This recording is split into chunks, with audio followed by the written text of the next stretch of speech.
What's up, YouTube? Today we're going to be going over the creative process from ideas to thumbnails to sketches to inks to the digital medium, if you would like, to coloring with 5 main things that you're going to want to do in the creation of your profile picture, with one very important tip that we'll keep for the end. Let's get busy.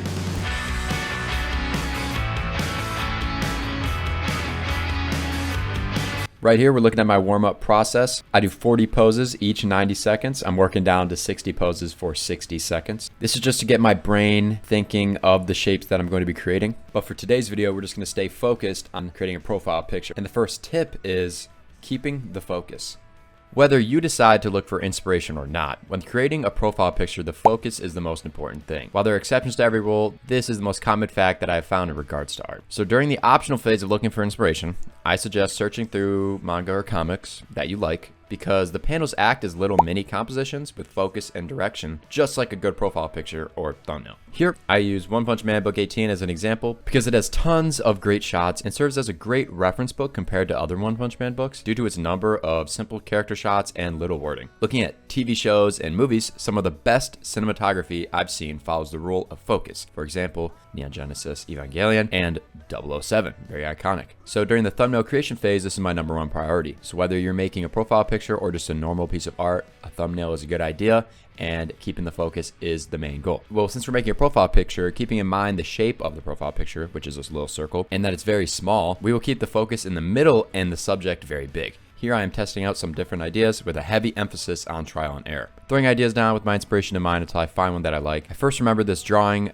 from Murata that he did, but I decided it was too complex and a little too close to copying. I made a few more until I found one that I liked and moved on with the sketching phase. The main reason the default profile pic is so simple is because of pattern shape recognition. You see this shape and think of a man, and that's all you need. So at the very least, when starting the sketch, throw down some big, obvious shapes that wouldn't confuse the brain, worrying about details later if you want to add them. For quick impressions, this is important too. If you want someone to recognize your profile picture quickly, it is best to keep it simple. This is critical in graphic design. It is mostly the reason these companies that you might see driving down the strip or on your own desktop keep simplifying cool but less recognizable logos. Also, an extra note, the shapes you use can convey emotions, just like Tiki and Bobo, the words, give you the mental image of a small sharp object and a big fat one.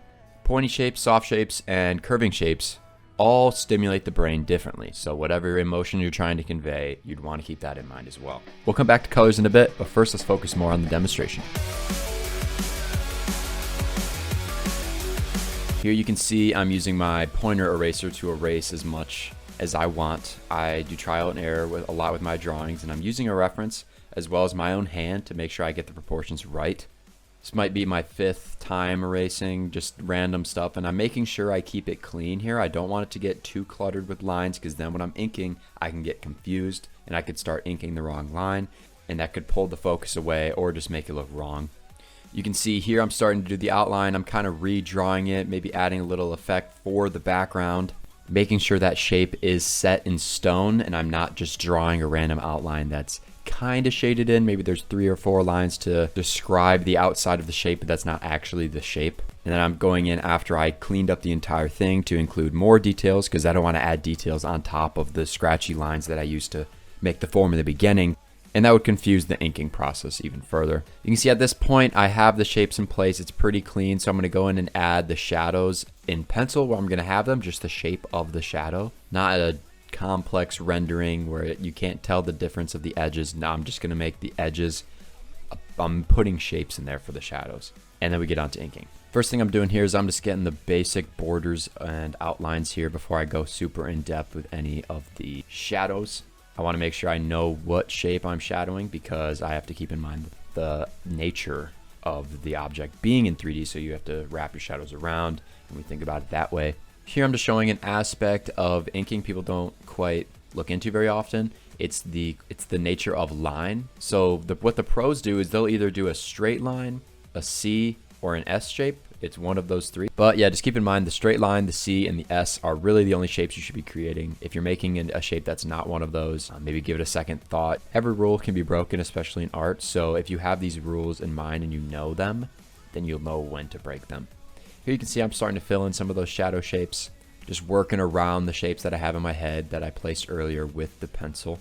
Just filling in the basic, biggest shapes here, going around the outside. Here I started with the little outside shapes, just getting a feel for it. I didn't want to go dive in right to the biggest shapes just yet. Here I'm adding some shadow to the knuckles, some form shadow to the wrist, as you can see, just to give the wrist some of that muscular depth. Working on the paintbrush, which I might have made a little too big, but that's okay. Now I'm working on the bigger shadows here on the knuckles and on the bottom of the thumb. Here, there's the flick. That almost landed in the middle. It's super close to that line, as you can see. If it landed on the line, that wouldn't have been a big deal, as long as it didn't land on the fist.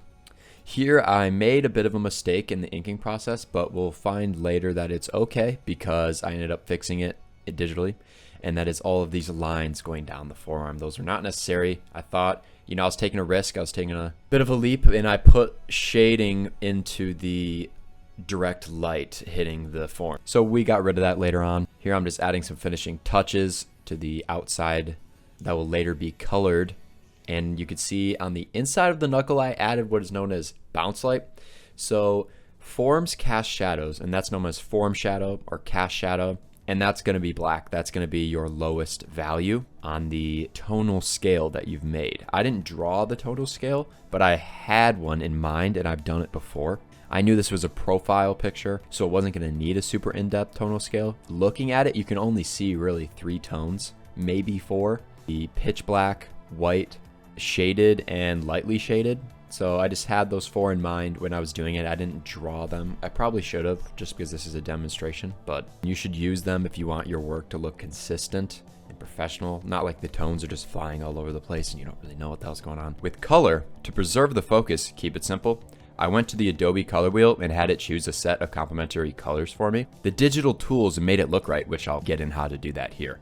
All right, coming back in now, we're just gonna cover this quickly. I don't wanna waste too much time, but the first thing I did is I changed the color white to transparent so I could color behind my black lines without coloring over them and not having to select every single white shape that I created, because that would take way too long. I wouldn't be able to do that. Then we come in with the Adobe Color Wheel. We start coloring everything red after I fixed a few things near the fingers. The lines didn't quite translate, so that bounce light was lost, so I had to put that back in there. And I fixed the white on the forearm. When you fully select the fist, you don't have to worry about any of the blue. You don't have to worry about coloring any of the background red. And then I worked on the paintbrush, which I also used the Adobe Color Wheel to choose the opposite complementary color. To red was green, so we went with green there. Then I used the blend mode. If you look at your blending options on the right and you add it to multiply, that is an interesting way to do shadows, because it'll automatically choose the shadow tone for you after you've chosen your base color, which is red for me. It was a deeper red,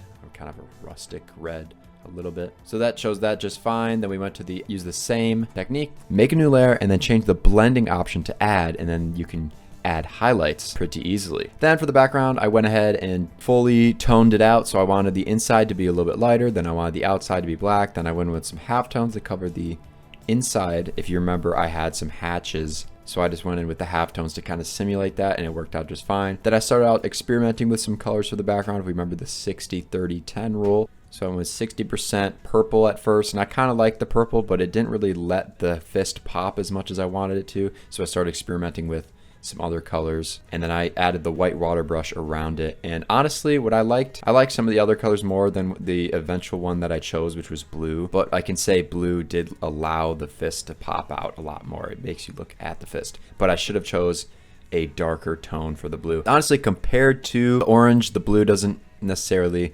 look the best. I think the blue, it works, but it's not as good as some of the other colors that we had on there. But either way, I don't think it looks bad.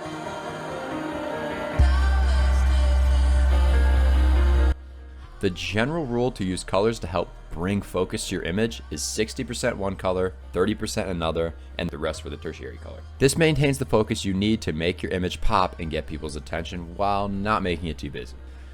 Next, the background should be there solely to bring attention to your focus, at least for the thumbnail.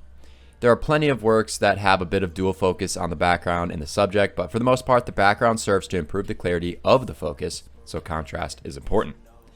Maybe don't use the same tone in the background and the subject, as the conflict of interest will read as busy as well, because the pattern recognition cannot take hold. And finally, the secret tip to help your image pop is you. Very cheesy, but Make sure to include your own style and add accessories that bring out your image in a crowd. If you make a profile or a general piece of art that was a carbon copy of everyone else, it could be great, but no one would notice. Imagine a realistic military shooter where everyone is Nicki Minaj and you played as an ordinary soldier. You would stick out, at least in theory. Thanks for watching. I wanted to make a video that involved me actually creating art, and it was a lot of fun. I like making videos and art, so combining the two is a blast. If the video seemed a little disjointed, like I wanted to make a video on my creative process and my profile picture and how to do this or that, it's because I was trying to be efficient and cover too many things at once. But if that doesn't seem the case, then we're golden. We'll see when this comes out anyway. Anyway, let me know what you want to see in the next video if you like this one. See ya.